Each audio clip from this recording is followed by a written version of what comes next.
Breaking news में आप सभी का स्वागत है। मैं मोहम्मद नसीम संजय द्विवेदी के साथ आप सभी के बीच में। कोरोना काल है और कोरोना से बचाव के सारे प्रयास प्रशासन और नागरिक और सभी मिलकर कर रहे हैं। अब तक ज़िले में कोरोना संक्रमण के 63 पॉजिटिव मरीज मिले हैं। ज़िले में 29,142 लोगों की मेडिकल स्क्रीनिंग की गई है और 19,182 लोग होम क्वारंटाइन हैं। ज़िले में अभी तक नोवल कोरोना वायरस कोविड-19 संक्रमण के कुल 63 पॉजिटिव मरीज मिले हैं। कलेक्टर उमाशंकर भार्गव, सीईओ जिला पंचायत श्री अभी प्रसाद तथा मुख्य चिकित्सा एवं स्वास्थ्य अधिकारी डॉक्टर शशि ठाकुर से प्राप्त जानकारी के अनुसार कोरोना पॉजिटिव 3 मरीजों की भोपाल के अस्पतालों में मृत्यु हुई है। इनके अतिरिक्त 8 मरीजों को उपचार के उपरांत स्वस्थ होने पर अस्पताल से डिस्चार्ज कर दिया गया है। गौहरगंज अनुभाग में 74 लोग आइसोलेशन सेंटर में क्वारंटाइन किए गए हैं और सिलवानी अनुभाग में 20 लोग संस्थागत क्वारंटाइन हैं। सिलवानी एसडीएम एल के खरे ने जानकारी दी है कि 4 मई को 18 लोगों का स्वास्थ्य परीक्षण किया गया, जिनमें से एक व्यक्ति रामदयाल को संस्थागत क्वारंटाइन सेंटर अनुसूचित जनजाति गांधी आश्रम छात्रावास में क्वारंटाइन किया गया है। अन्य व्यक्तियों में कोविड-19 संक्रमण के लक्षण नहीं पाए जाने पर सभी को एहतियातन घर में ही रहने के निर्देश दिए गए हैं। बेगमगंज में बाहर से आए लोगों का किया गया स्वास्थ्य परीक्षण। बेगमगंज एसडीएम संजय उपाध्याय ने जानकारी दी है कि रैपिड रिस्पांस टीम के द्वारा अनुभाग के ग्रामों में बाहर से आए लोगों का स्वास्थ्य परीक्षण किया गया, जिसमें सभी व्यक्ति स्वस्थ पाए गए। बेगमगंज अनुभाग के अंतर्गत सुल्तानगंज गेहूं उपार्जन केंद्रों का तहसीलदार तथा नायब तहसीलदार के द्वारा निरीक्षण किया गया तथा केंद्र प्रभारी और केंद्र प्रबंधकों को सोशल डिस्टेंसिंग का विशेष ध्यान रखते हुए उपार्जन कार्य किए जाने के निर्देश दिए गए हैं। बरेली अनुभाग में 5,098 लोग होम क्वारंटाइन हैं। बरेली एसडीएम ब्रजेश रावत ने जानकारी दी है कि अनुभाग के तहत बरेली आइसोलेशन सेंटर में 4 व्यक्ति, बाड़ी आइसोलेशन सेंटर में 4 व्यक्ति तथा उदयपुरा तहसील में 16 व्यक्ति क्वारंटाइन है, जिनका नियमित स्वास्थ्य परीक्षण किया जा रहा है। किसानों को फसल बेचने मंडी जाने की अनिवार्यता नहीं, मुख्यमंत्री श्री चौहान ने की किसानों से चर्चा। मुख्यमंत्री श्री शिवराज सिंह जी चौहान ने कहा है कि किसानों को अब अपनी फसल बेचने के लिए मंडी जाने की अनिवार्यता नहीं होगी। उन्होंने बताया कि प्रदेश में प्राइवेट मंडी, ई ट्रेडिंग और व्यापारियों के द्वारा किसान से सीधे फसल क्रय करने की व्यवस्था की गई है। इसका किसानों को व्यापक लाभ मिलने जा रहा है। प्रतिरोधक क्षमता बढ़ाने वाली आयुर्वेदिक औषधि का निःशुल्क वितरण। रायसेन संचालनालय आयुष मध्य प्रदेश भोपाल के द्वारा 29 अप्रैल 2020 को मुख्यमंत्री के निर्देश के अनुसार कोरोना संक्रमण के रोकथाम के लिए रोग प्रतिरोधक क्षमता विकसित करने के लिए जीवन अमृत योजना के अंतर्गत आयुर्वेदिक औषधि काढ़े का वितरण निःशुल्क घर घर जाकर किया जाना है। कलेक्टर उमाशंकर भार्गव के द्वारा जारी आदेश के अनुसार इसके लिए मुख्य कार्यपालन अधिकारी जिला पंचायत रायसेन को नोडल अधिकारी तथा जिला आयुष अधिकारी को सहायक नोडल अधिकारी बनाया गया है। और अच्छी खबर आपको सुना दें कि 43 व्यक्ति होंगे डिस्चार्ज, 14 दिन होम क्वारंटाइन की सलाह दी गई। रायसेन क्वारंटाइन सेंटर दरगाह शरीफ से 17 अप्रैल 2020 को कोविड-19 के टेस्ट सैंपल लेने के बाद 53 व्यक्तियों को पॉलिटेक्निक कॉलेज में शिफ्ट किया गया था।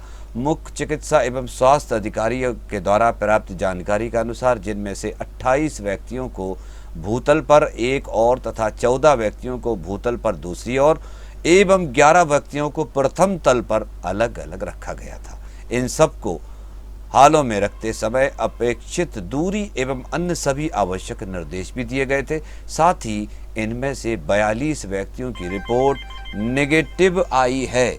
जी हाँ, इसी प्रकार 11 व्यक्तियों की रिपोर्ट प्राप्त नहीं होने के कारण इनको पुनः 29 अप्रैल 2020 को सैंपल देने के लिए कहा गया था, जिनमें से एक व्यक्ति नईम खान 25 वर्ष निवासी नाराना साकल के द्वारा 30 अप्रैल 2020 को सैंपल लिया गया था, इनको भी भूतल पर शिफ्ट कर दिया था और इनका सैंपल भी नेगेटिव पाया गया है। इन सभी के साथ 43 व्यक्तियों को आज डिस्चार्ज कर दिया गया है। हम आपको कोरोना की पूरे मध्य प्रदेश की स्थिति से अवगत कराने जा रहे हैं। कोरोना पॉजिटिव पूरे मध्य प्रदेश में 2942 और कोरोना से अब तक पूरे प्रदेश में 165 लोगों की जानें जा चुकी हैं और प्रभावित ज़िले जो हैं हमारे मध्य प्रदेश में 35 ज़िले प्रभावित हैं मध्य प्रदेश में कोरोना वायरस से। किसान शंकर लाल यादव जो ग्राम बरखुआ निवासी है, 12 किलोमीटर दूर से अपना गेहूं तुलवाने उपार्जन केंद्र ध्वाज आया था और 3 दिन से केंद्र के कर्मचारी उसे परेशान कर रहे थे। रायसेन जिले के बेगमगंज गेहूं उपार्जन केंद्र का ये मामला है। गेहूं उपार्जन केंद्र पर गेहूं न तुलने से परेशान होकर किसान ने फांसी लगाकर आत्महत्या करने की कोशिश की। जी हां, ये मामला बेगमगंज तहसील के ग्राम ध्वाज का है। ध्वाज में उपार्जन केंद्र पर 3 दिन से अपना गेहूं न तुलने से परेशान होकर किसान शंकर लाल यादव 62 वर्षीय ने केंद्र पर ही पेड़ से लटककर फांसी लगाने की कोशिश की। मौके पर उपस्थित अन्य किसानों ने शंकर लाल को बचा लिया। कब मैं ले लूं? क्या नाम है दादा? शंकर लाल। कहाँ के हो? बरखुआ गई। यादव। क्या हो गया? हमारी पीसी नहीं तुल रही, 3 दिन हो गए। कहूँ माटी बता रहा है, कहूँ कचू बता रहा है। नया चपट कवा ली, वो टोकन भी दे दो, सब दे दो। कब मर जाए जहाँ भूखे प्यास हो। अभी क्या कर रहे हैं? कह रहे माटी है छानो, हम कम लो छानो 100 बोरा। अभी तुम क्या कर रहे हैं? फांसी लगा रहे हैं। क्यों? इसलिए मर रहे माटी। घटना की सूचना मिलते ही आनन फानन में मौके पर आला अधिकारी, नायब तहसीलदार एवं पुलिस मौके पर पहुंची, किसानों को समझाइश दी।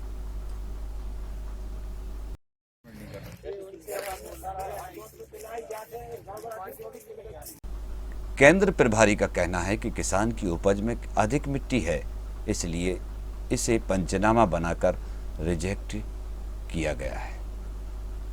ध्वाज में जो कल घटना हुई किसान के साथ, आत्महत्या करने का प्रयास किया, लोगों ने उससे बचाया, उसमें आपका क्या कहना है? क्योंकि उसमें संस्था ने अपने को लिखित में दिया है कि उनका नॉन एफएक्टिव था, मिट्टी मिली हुई थी और जो किसान तलवाने लाए थे उनका पंजीयन भी नहीं था वहाँ पे, तो और उन्होंने गेहूं लाकर रख दिया था वहाँ पे। पंजीयन नहीं था, उसे टोकन कैसे दे दिया गया? 3 दिन तक क्यों रखा रहा? क्यों मेरे को तो मेरे संस्था से आवेदन मंगवाया, जो पंचनामा है मेरे पास है, वो मैं आपको दे रहा हूँ। आपने क्या जांच की उसमें? मैं अभी गया नहीं वहाँ पे, मेरे को कल मालूम चला था कि मैंने मालूम किया। अगर किसान आत्महत्या के लिए तो जिम्मेदार कौन होता? संस्था जिम्मेदार होती है, उसने क्यों टोकन दे दिया उसको? टोकन दो, उसने टोकन दिया तो उस पर कोई कार्रवाई होगी? टोकन मालूम करते हैं उसमें संस्था ने टोकन दिया है कि नहीं दिया। अगर संस्था ने टोकन दिया हो, माल खाली कराया, तो उस पर कार्रवाई होगी?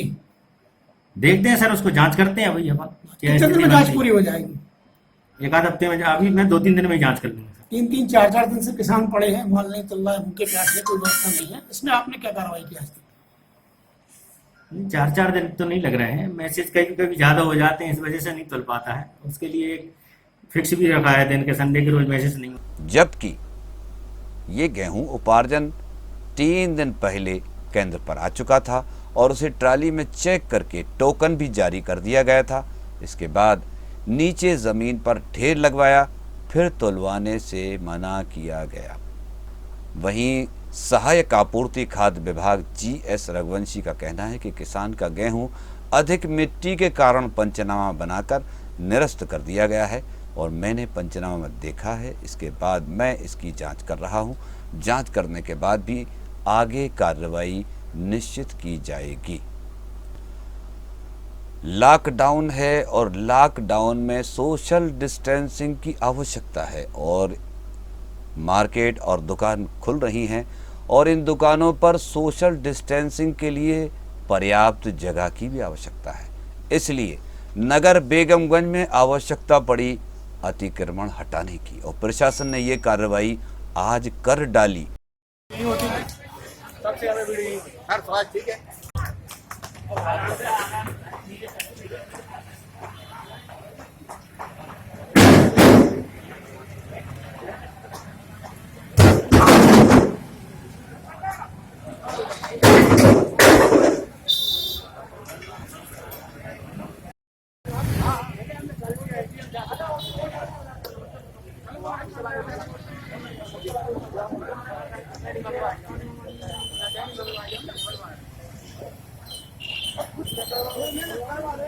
लॉकडाउन के चलते प्रशासन के द्वारा नगर के पुराने बस स्टैंड का अतिक्रमण हटाया गया।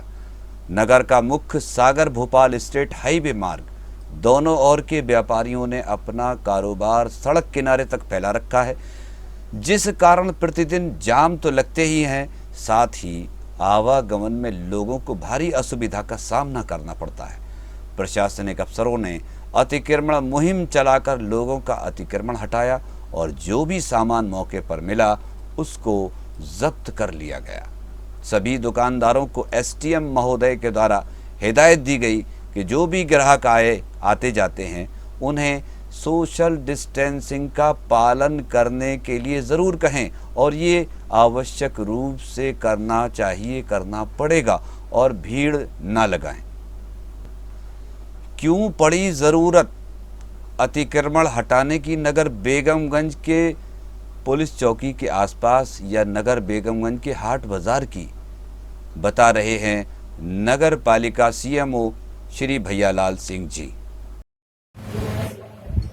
सर, आज जो बेगमगंज का पौष इलाका है, पुराना बस स्टैंड, भारी पैमाने पर जो अतिक्रमण किया गया था व्यापारी द्वारा, आज सख्ती से हटाया गया था। पूरा मामला क्या है सर, विस्तार से बताओ। क्या है, तो टर्निंग पे गांधी बाजार जाते हैं जी, तो वहाँ पे सब व्यापारी अपने अपने दुकान के सामने भीड़ लगा लेते हैं, सामान रख लेते हैं सड़क पे, और ग्राहक भी सड़क पे आ जाते हैं, तो आवागमन में बड़ी बाधा उत्पन्न होती थी। और उसके हिसाब से उसको सबके जो नाली के बाहर जो अतिक्रमण था उसको हटा दिया गया है और सबको हिदायत दी गई है कि जो भी ग्राहक आए उनको सोशल डिस्टेंस का पालन करते हुए खड़ा करें और अनावश्यक भीड़ दुकानों पे न लगाएं। सर, आज जो बड़े पैमाने पर कार्रवाई की गई है, कौन कौन से प्रशासनिक अधिकारी मौजूद थे इस आपके अतिक्रमण कार्यक्रम? एसडीएम साहब थे, नायब तहसीलदार 2 थे, टीआई साहब थे, बाकी पुलिस और नगर पालिका के अमला था, उनके उसमें हुआ। एसडीएम साहब के निर्देशन में सर भारी पैमाने पर अतिक्रमण किया गया था। तू में भी हुई होगी प्रशासनिक अधिकारी व्यापारियों में और नहीं, उन्होंने ये कह रहे थे कि हम लोग हटा लेंगे, लेकिन उनको मौका इसलिए नहीं दिया गया कि 2 बार पहले उनको मौका दिया जा चुका है हटा ले। वो लोग नहीं हटाए, तो इसलिए उनको हटा के जो सामान था सड़क पे उसको जब्त किया। कुछ व्यापारियों पे केस भी बनाया, 2 व्यापारियों में केस बनाया गया, और 2 किराना व्यापारी हैं। सर, आगे की क्या रणनीति रहेगी प्रशासनिक अधिकारी? अगर इस तरीके से व्यापारी नहीं मानते हैं, जो भारी बड़े पैमाने पर अतिक्रमण किए हुए, तो आगे की रणनीति क्या होगी? अभी हम लोग ये प्लान बनाए हैं कि वो जो बैरियर है हमारा, वहाँ बैरियर पे 4 व्हीलर को एंट्री न दी जाए। सर, ऐसी जानकारी मिल रही है कुछ रसूखदार जो व्यापारी हैं वो बराबर कॉल करवा रहे हैं, क्या राजनीतिक कहीं ना कहीं दखल भी हो रहा है इस मामले में? नहीं, अभी तो हम लोगों के पास किसी भी प्रकार कोई फोन नहीं आया है। ये तो प्रशासनिक स्तर पे एसडीएम साहब के राउंड लिए थे, उसी समय अब व्यवस्था देखी तो उसको उन्होंने तत्काल हटाने के निर्देश दिए थे, उससे हम खड़े थे। सर, कुछ कोशिश तो की जा रही थी राजनीतिक कहीं ना कहीं? नहीं, हम लोगों के पास ऐसा किसी कोई फोन नहीं आया है। Thank you sir. चाहते हैं कि आप हमारे चैनल को सब्सक्राइब करते रहें, लाइक करते रहें, पसंद करते रहें। हम आपको खबरें आपके बीच में लाते रहेंगे। मैं मोहम्मद नसीम संजय द्विवेदी के साथ ब्रेकिंग न्यूज़ आप सभी से इसी उम्मीद के साथ, लॉकडाउन का पालन कीजिए, सोशल डिस्टेंसिंग का पालन कीजिए, क्योंकि अभी भी हम कोरोना महामारी से लड़ रहे हैं।